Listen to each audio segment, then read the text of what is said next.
అత్యంత పేలవంగా IPL matches ప్రారంభించినటువంటి ముంబై ఇండియన్స్ నిన్న అద్భుతమైనటువంటి ప్లేతో ఫైనల్కి చేరడం అనేది, అంటే ప్లే ఆఫ్కి చేరిపోయిందనమాట.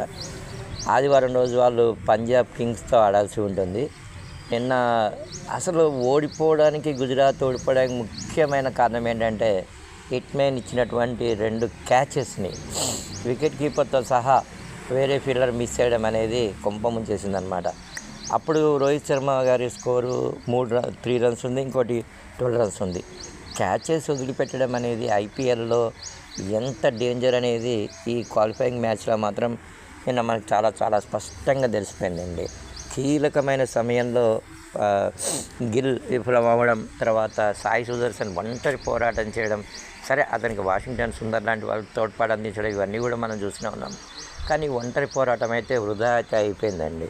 ఏదేమైనప్పటికీ అద్భుతం జరిగితే తప్ప ముంబై ఇండియన్స్ ఫైనల్కి వెళ్ళడాన్ని ఎవరు కూడా ఆపలేరేమో అనిపిస్తుంది. పంజాబ్ ఆట కూడా నిన్న చూసాం మనం, బెంగళూరుతో అన్నమాట, రాయల్ ఛాలెంజర్స్ బెంగళూరుతో అత్యల్పమైనటువంటి స్కోర్కే ఆల్అవుట్ అయిపోయి చాలా పేలం. అంటే అది ఏంటో మనకైతే అర్థం కాలేదు. అది నిజంగానే ఆడారా, కావాలని ఆడారా, ఇలా ఫైనల్కి రావాలని ఆడారా, అదైతే మనకు తెలియట్లేదు. కానీ సో ఆ విధమైనటువంటి ఆడతీరు ఉన్నటువంటి జట్టు ఏది కూడా ఫైనల్కి వస్తుందని చెప్పి మనం ఎక్స్పెక్ట్ చేయడం. కానీ చూడాలి, క్రికెట్ అంటేనే అద్భుతాలు కదా, T20 మ్యాచెస్ అంటే.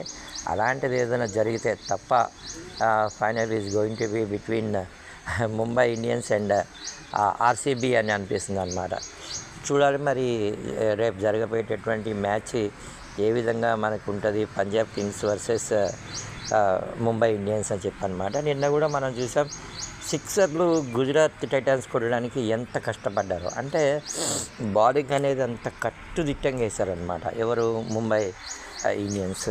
సో అదే విధమైనటువంటి ఆటతీరు కానీ ప్రదర్శించినట్లయితే ఫైనల్లో ఆర్సీబీ వర్సెస్ ముంబై కానీ ఒకవేళ పడినట్లయితే నిజంగానే క్రికెట్ అభిమానులకి అదొక అద్భుతమైనటువంటి మ్యాచ్ చూస్తున్నామా అన్నటువంటి ఫీలింగ్ అయితే మనకు కలుగుతుంది.